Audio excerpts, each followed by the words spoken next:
PodcastCoug Season 3, Episode 7. You're listening to the PodcastCoug Radio Network with your host, James Laurie. The PodcastCoug is your weekly Coug On Demand show featuring all things Cougs and Washington State Cougar football. And now, here is your host, PodcastCoug. Hello, everybody. Welcome back to the PodcastCoug. I am James Laurie, the PodcastCoug, and you are listening to the PodcastCoug, where we are all things Cougar football. 30 minutes of Coug talk. We're going to talk about Oregon, game day, and our upcoming game against Stanford and Palo Alto. Hey, guys, welcome back. Wow, everything's been said before, right, this week. Many call it. We're calling it the greatest week and the weekend in the history of Pullman, right? It was the greatest week and the greatest weekend. It was amazing, right? Everybody, students, all ages, right? I mean, we got 20-year-olds, 30-year-olds, 50-year-olds. They're all there, 3 a.m. We showed up at 4:30. Wow, it was just great. I mean, we're talking about game day and pandemonium on the Palouse. Was there estimated 10 to 20,000 fans at game day? And I'll tell you, they go from week to week, and you never know when the city they're at. They always say it's just the greatest, but I'll tell you, I really believe that we blew them away. The city blew them away. The university blew them away. Our crowd, the fans. I think the game day staff and the producers came away saying, you know what, this was incredible. What an incredible free kind of production that we gave ESPN, right? I mean, literally, if they were to pay for this, if they were to, like a movie, right, like a casting, I mean, we just pulled it off, right? Everybody there, it was just amazing. There was no violence. I mean, it was just a staggering 1.8 million viewers on ESPN and ESPN2 watched the pregame show, right, from Pullman, and how we just beautifully showed it off. How about that white flag hanging over that new building? I mean, where'd that come from? Did the university just decide on Monday morning to source that out, or did they have it in just, in one of the, I mean, where did they get that flag? It was perfect. I mean, everything was planned perfectly. They were so conservative. They brought in security from Spokane. I think they brought in 12 officers, probably spent $25,000 extra. Who's going to pay them back? Who's going to pay the university back for all the additional expenses? And really, it came off like a hitch. The day was amazing. The morning, the afternoon, the evening, it was just absolutely the greatest weather. Like I said, PodcastCoug and his family, we showed up at 4:30. We went to the Cub, very quiet. The Starbucks was open. They opened up early, and we're just chilling out and getting ready for game day, kind of hanging out. And I want to shout out to Edmonds Coug of Wazoo Watch and his beautiful wife. It was great meeting you guys. It was great just sitting there, having a great time. And again, great meeting Edmonds Coug and his wonderful wife. That was such a fun thing to do prior to game day. Perfect day on Saturday in Pullman. We, just tens of thousands of Cougs. We were there. It was so amazing. And it just doesn't get any better than that. I mean, if you orchestrate, if you plan that out, I mean, literally we had a 1 week lead time to plan that out. Who's we? I mean, literally the university and the city of Pullman and the athletic department, and of course the producers. It was just absolutely extraordinary how everything went perfect, and really something to be thankful about. It really, really was just a perfect weather day. Game day was incredible. The game, of course, was amazing. You couldn't ask for a better outcome, right? So thank you to Washington State, everything you did, the extra security from all around, everything just went off like a hitch. I didn't even read about it. Nobody was jumping out of balconies, or there weren't any cars tipped over. I was thinking, they had a run on used furniture at the thrift stores, and I didn't hear of anybody lighting off furniture in the middle of Colorado. I mean, it was just incredible, right? So really fortunate. We showed off Pullman like never before. And how about the game? Justin Herbert, Oregon, final pass of a frustrating evening. It was just batted away. Oregon lost its 4th straight, 34-20 against Washington State, 4 in a row. Oh man, that was just crazy, right? End of the game, everybody, the security was all ready. They positioned themselves. Cheerleaders kind of jogged off, and got the heck out of there. But the Ducks didn't. They had to swim through the bouncing, screaming, all the Cougs celebrating on the field. It was just unbelievable. Ducks, they don't have a Stanford problem anymore. Oregon doesn't have a Washington Husky problem anymore. They have a Wazoo problem, right? They do. They have a Washington State problem, right? 4 straight in a row. Amazing. Ducks got lost in the post mob on the field. The assistants just waded through. All the coaches had to go through all that. You can blame Lee Corso. You can blame GameDay. You can blame the officials. Blame the hangover from the big win over Washington. Blame the overconfidence or the lack of energy. But before you do that, blame the Oregon Ducks, right? They didn't show up, right? For 2 whole quarters, they did not show. They were horrible. And I feel sad for those fans because some of them it's hard to take a loss, and there's a time to win and there's a time to lose. And I'll tell you, this year is for Washington State. No energy whatsoever out of Oregon, and so what an awful first half performance. You can blame nobody but the Ducks. You can blame them for poor execution, blame them on injuries. The absence of their left tackle Sewell, but the Ducks looked confused, and they weren't playing Pac-12 football. They just weren't playing at the level that they do play. So make no mistake, they probably suffered from that big victory hangover from Washington, and then started believing the headlines, and you're toast, right?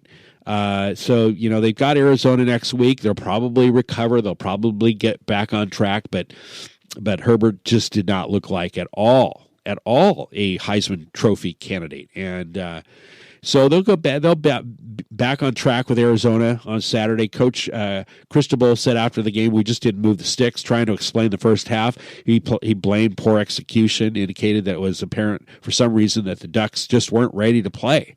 And, we've seen that before. How many Apple Cups do we not show up? I mean, literally 6 out of the last 7 years, we don't show up for the Apple Cup, for the AC, or even a bowl game, right? So down at the Sun Bowl. So we've seen this before. And we're all human. You've got to have energy, and it takes somebody like Minshew and Peyton Pelluer to be leaders to get energy going and leadership for the team, and not just a coach, but there's a lot of elements involved, and that's why the teams do really well. They have all of those pieces together, all of them, right? So you've got your John, you've got your Paul, you've got your George, and you've got your Ringo. And you got all elements working together. And if any one of those guys pull out, you're not going to the Super Bowl. I'm sorry. You're just not. Not this year, and they won't. Their season is, they'll go to a bowl game. Here's your trophy. So anyway, 4 in a row for the Ducks in pregame. Hey, the Ducks look pretty good, right? I mean, they look good. Cristobal said that, he was shouting and gesturing, and the Ducks looked ready. They looked like they had energy during the warm-up period. And then of course it's this same old Mike Leach strolled right by warm-up, looked like he was out for a Sunday walk, kind of like zombie Coug, zombie Luke, that's the way Mike is. You cannot, going through the field house, going through the Cougar Prawl, Mike walked right by me. He doesn't smile and doesn't, remember when Mike Price used to go out there and says, and Walden was to go out there, and Walden would put a duck hunting outfit on and try to rile up everybody. You know what? I love it. Leach just looks like, he's just going for a walk. No big deal. And so, real interesting. Like I said, in the field house during the Cougar Prawl, Mike looked the same. Nothing exciting, and here we go. When game time starts, his team is ready. So, and I think a lot of it has to do with GM. There's no question. Cougs just steamrolled from the very beginning, piling up. Remember, right? 27-0 at halftime. Who would have thought? Halftime, Leach was asked by a local sideline reporter. He says, explain how the Cougs, 27-0, he said, routine plays. And then she followed up and said, well, how about defense? More routine plays. So he wasn't being difficult. He's just being honest, right? It's true. Cougs executed the first half. They were conducting a simple 7-on-7 drill against like they were playing a scrimmage. And Oregon just fumbled around, blowing coverages, missing tackles, watching us partake in amazing home field advantage. And talking about the noise, it was the loudest ever in the history of Martin Stadium. There is no argument there. It was absolutely unbelievable when Oregon was on offense. It was so loud. There's no way they could hear those calls. It was just unbelievable how loud. Man, it was loud. It was the loudest ever. Way to go. Student body didn't leave. They came in. It was line up all the way up to Stripe Parham, okay? They had that line, a new line. When you're going to the field house, they were lining up. Of course, not all the students can get in, right? So completely, that student section was full, loudest ever that I've ever heard Martin Stadium. And they didn't leave at halftime. They didn't leave at the third quarter. They stayed in their seats all the way to the end, and I'm so glad they didn't bail, right? Aren't you glad? Look, they didn't bail at 27-0 at halftime. They could have said, you know what, we've been up since 4 in the morning or 5 in the morning or 3 in the morning for game day. You know what, I want to go, let's just chill out and leave it. We're up 27-0. We got these guys. No, they stayed in their seat all the way to the end. So amazing. So how disappointing can it be when the team, Oregon, doesn't get off the bus, right? Talk about walking into a perfect storm, getting completely embarrassed nationwide on TV.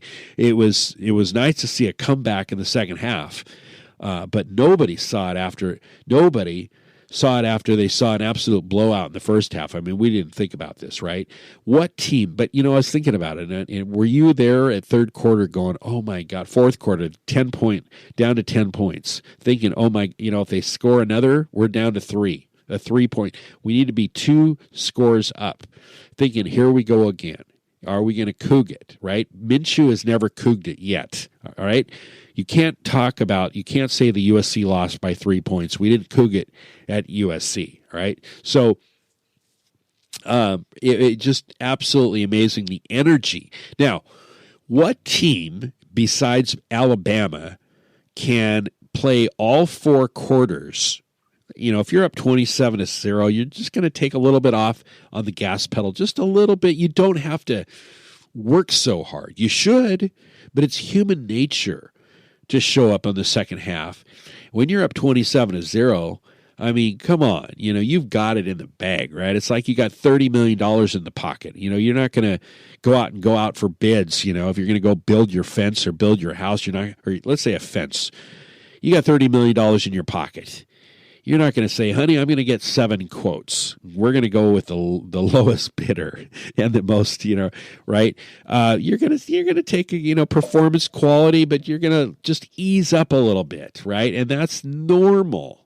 But it's great how GM pulled it together with Pallure and the team, and it was just an incredible first half. But that third quarter was so disappointing, and the fourth quarter, wow, just absolutely amazing. And it's like I said, it's normal, and it's Oregon, and it's not an FCS cupcake. So it's clear that Leach is the best coach in the league, and his call on 4th and 6 proved it. The 5-star Washington State quarterback who turned down Alabama did it again, right? Did it again. Minshew completed 39 of 51, 323 yards, 4 touchdowns, and perfect pass to Aesop Winston. Another was the better one was the 22-yard pass to Desmond Patman on a post route for sealing the game at 3 minutes and 40 seconds left. Prior to that, we were on our edge. And good going Desmond Patman and literally GM Minshew, those perfect passes. Wow. After the game, he said, I made the right choice coming here to Washington State. Man, I love it here. That's what he said. Man, Washington State is one of the greatest places to go to school, right? I mean, all right, let's put it on paper, on computer, right? Okay, on computer, everybody says paper. There's no more paper anymore, right? PDF has replaced everything. On computer, Harvard is, depending on what you want to go after, Harvard Law, Harvard Business School, it has better credentials. It does. And let's face it, we're in Palo Alto on Saturday. Stanford University is a phenomenal institution, and it would be up there right with Harvard and MIT and a few other Ivy League schools. But to go to school, to go to college, to go to a 4-year school, there isn't a better atmosphere in the United States and a better environment and a close niche. COUG, you see a COUG at the airport. I don't care where it is, man. It's just absolutely the best place, and that's why when he said, Gardner Minshew, I made the right choice coming here to Washington State. Man, I love it here. And that's what he's talking about. So the best weekend ever for Washington State and Pullman, only a true college campus on a true college campus, right? Cannot replicate this in a big city. You can't. Go, right? Go to Seattle. Go to Los Angeles. You can't replicate that what we saw on game day. Best 24 hours in the school's history. And again, I never heard a louder crowd at Martin or any stadium for that matter, even the Seahawks stadium at Century Link. I mean, it was rocking, and we've got a great future of home games. And I love it how Mike Leach a year ago or 2 years ago was saying to the press, we've got the best student body of all the Pac-12, and that is great. He called those things that are not as though they were. Good going for Leach. Hey, the Cougs have had great. They've been great for gamblers this season, right? I mean, so more than any other team in the country, actually, for gamblers, right? What am I talking about? Washington State started the game against Oregon as the only FBS team in the country perfect against the spread, 6-0. Perfect against the spread, and also a win against Stanford on Saturday. Third straight would be against Stanford. All right, a win on Saturday would be 3 in a row, matching the second longest win streak the Cougs had against the Cardinal. Washington State beat Stanford 3 straight times during the Mike Price, Bill Doba years from 01 to 03. And winning on the road, so winning each of those on the road. So we've had our runs with Stanford, but we're coming up with number 3, and even with 3 new starters, our offensive line continues to keep Minshew clean. Minshew's been sacked just 5 times all season, tied for 5th, the fewest in the FBS team this season. And he's only been sacked 5 times. That's remarkable. We have not. This is not a rebuild. Remember, we've said this before. Beginning of the year, PodcastCoug and everybody thought that this was a rebuilding. Right? We lost Luke Falk. We lost Mr. Helinski. We lost so many guys. Right? We lost Herc, and we just thought it was a rebuild. It wasn't. It was a reload, but every single position, including every single coach, has been an upgrade. Every single position, every single player, and every single coach has been an upgrade from last year. And nobody, I don't care if you're a sports writer, if you're a fan, if you're a nobody saw that coming. Maybe Mike Leach knew it and some of the internal coaches, but what are they going to do? Get on a mic, get on TV and say, guess what, guys? At preseason, we're going to be better than last year. Last year, by the way, we were ranked number 8 in the country, right? So a year at this time, I believe, we were in the top 10. So, hey, Minshew won, by the way, Maxwell Award National Player of the Week, and so he got a great award this week. Last week, I said right here, the PodcastCoug talked about game day coming, the Oregon game on Fox, national, exciting about everything. We had the 27-0 at half, and Oregon showed up in the second half. Finally, we embarrassed the Duck fans watching at home. Can you imagine? It happened, right? Can you imagine? And so we're flying the flag a little higher this week, just a little bit higher. Just a perfect week, and it was the 4th and 6th was the play of the game, going 4th and 6. And we had the same situation with Luke Falk and Stanford. And we had to make it a 2-score game. And that was also last year. You see, Minshew has got huge trust from his receivers. And Desmond Patman, 4th down and 4th and 6, let's go. Desmond Patman just came off a huge, he came up huge. He jumped, caught the ball. What a special talent and receiver we have. The throw, the route, the catch, it was stellar. Minshew could have thrown, with his eyes closed, right? This is Minshew moxie. He's not going to be shut out because he hasn't been shut out yet. And the USC game was not, doesn't count. Minshew has not failed once this season. And so we've been wondering if Gardner Minshew is for real. Well, the Oregon game confirmed it. He truly is an NFL high draft pick. Yes, that's right. What makes Drew Brees great? Look at Gardner Minshew. Okay. Again, what makes Drew Brees great? Just look at the quarterback we have right now. Minshew can be as high as an NFL draft pick if he keeps going. Right? I mean, every day is different. Every week is different. But if he keeps going, it looks, that trajectory, it looks definitely that Minshew's going to go there.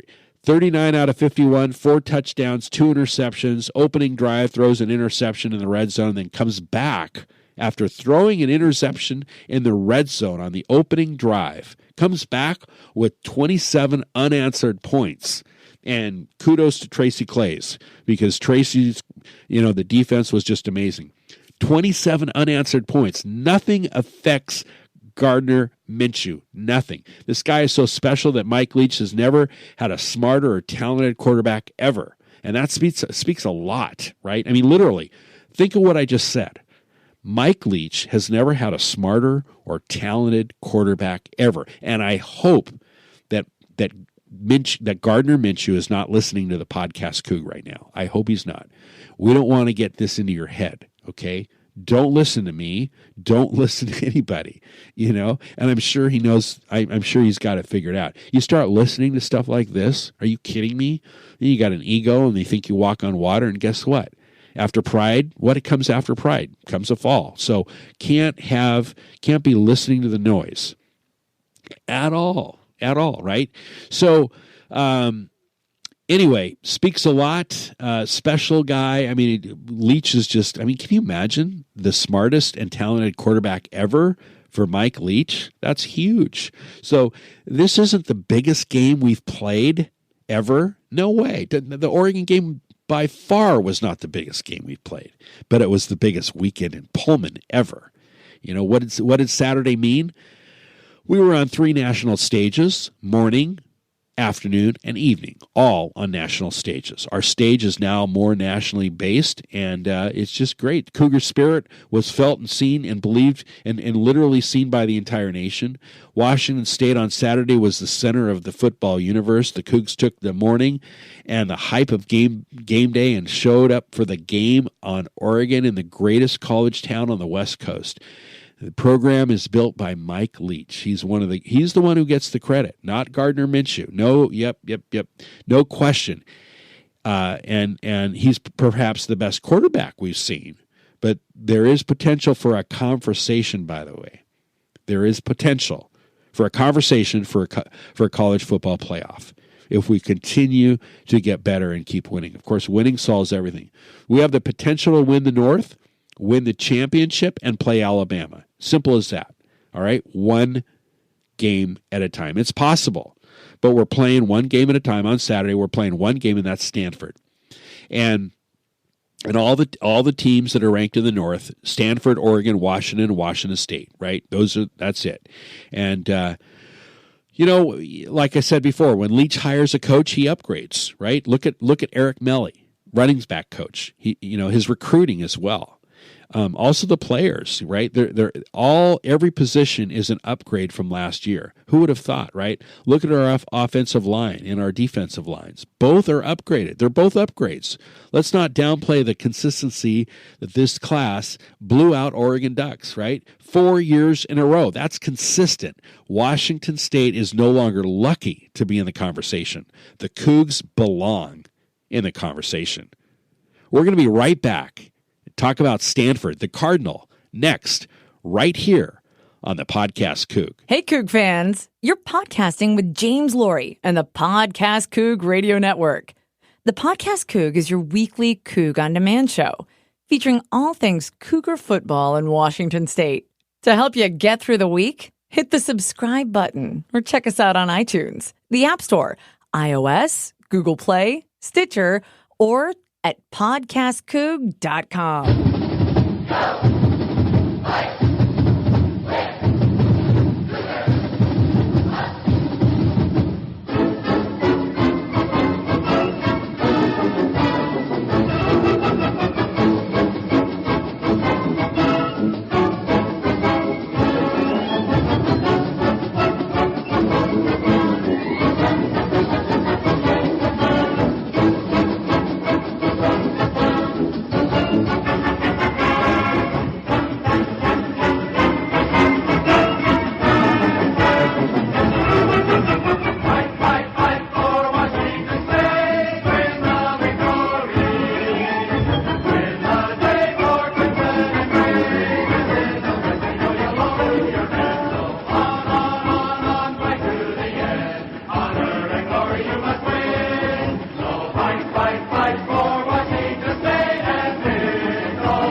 Welcome back to the second half of the Podcast Coug. I'm James Laurie, and hey, we've got Andy Grammer. He's coming up on Dad's Weekend, November 3rd. Andy Grammer, remember Andy Grammer's that song they played if you're at the game, if you're at the Oregon game, they played that over and over and over. It was great. Back Home. That's the name of the song. If you forgot that, it's a very catchy tune. They were playing it all day long, and you could just Spotify or Google Back Home by Andy Grammer. What a great song. He's going to be at Dad's Weekend in the Coliseum Beasley for a perfect, fun Dad's Weekend coming up on November 3rd, and that's for the Cal game, right? Let's make it 12 in a row at home. Can you imagine? November's almost here. Halloween's right around the corner. We got number 14, Washington State. How exciting is this? Another couple of more days. Another Saturday is right here. We're going to be watching. Almost went down. I almost went down to Palo Alto. I was looking at all options. Train, plane, automobile. I was looking at all the options to go down to Palo Alto, and I'm so excited, man. It's almost pulled the trigger.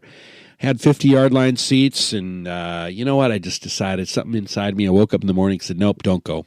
And I'm so glad I did. Got some business commitments that are happening the weekend, so was going to be down there, but you know what? It's all good. Look, so excited. Saturday, number 14, Washington State against number 24, Stanford, right? 6-1, and Stanford's 5-2. Pac-12 North showdown in the Quiet Stadium at Stanford, right? 4 p.m., Pac-12 Network. Hey, what about this Pac-12 Network, right? I mean, come on. Why didn't ESPN pick us up? So very interesting. Cougs on the road for the fourth time. And, interesting. Stanford opened at a 4.5-point favorite. But the line has been back and forth every day. It's been just moving all around, kind of crazy.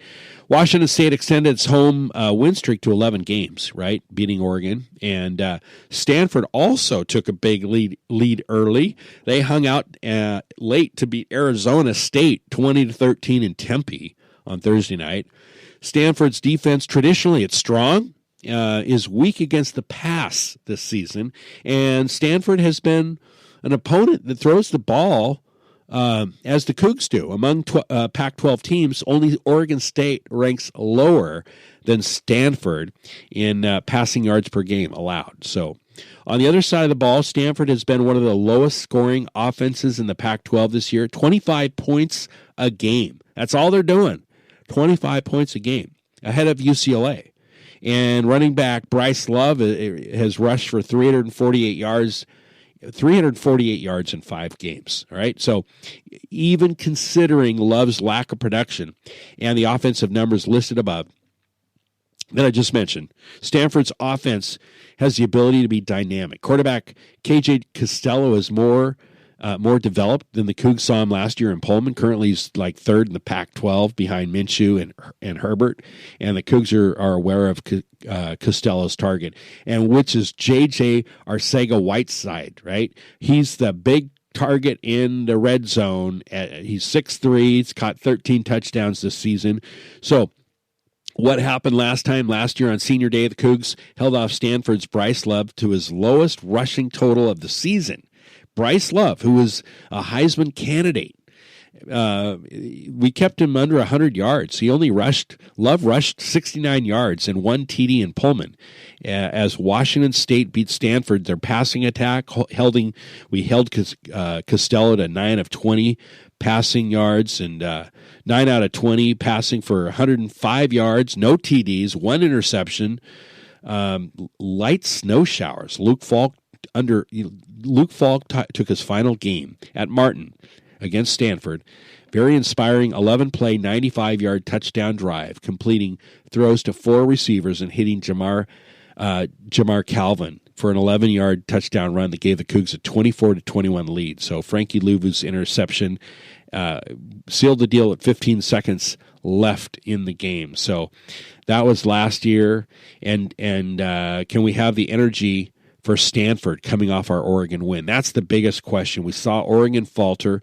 They didn't have energy, no energy whatsoever. And it's very common, maybe not Nick Saban, maybe not Alabama, but can we have the energy going into Palo Alto after this big game day, after the huge game, the huge weekend, and the 27-0 halftime in Oregon? And can we do it again? And can we have the energy? And the answer is Minshew Gardner has never let us down. And I mentioned that in the first half of the podcast, Coug. So right now we're going to go with history, and history shows this is Minshew Gardner, not Luke Falk. History says that we're going to be ready. The team's going to be ready. Peyton Pallure, right? He's going to have the game ready. So I think we will, right? We're going to be focused. Minshew's never let us down, and and Bryce Love's a little banged up. Love is not lovely anymore. I mean, he's okay, but he's not lovely, right? Look at the Stanford team. Losses at Notre Dame, losses at Utah. They have wins against USC and a big win against Oregon. And they were ranked, pretty high earlier, but now they're 24. So how do we follow up from last Saturday? The crowd at Stanford's going to be quiet. It's going to be really quiet, and it's almost they're asleep. And I don't know why. I mean, it's a nice stadium. I've never been to Stanford Stadium, but I've seen several images, and I'm not so sure if it's the academic, if it's because their fans are more.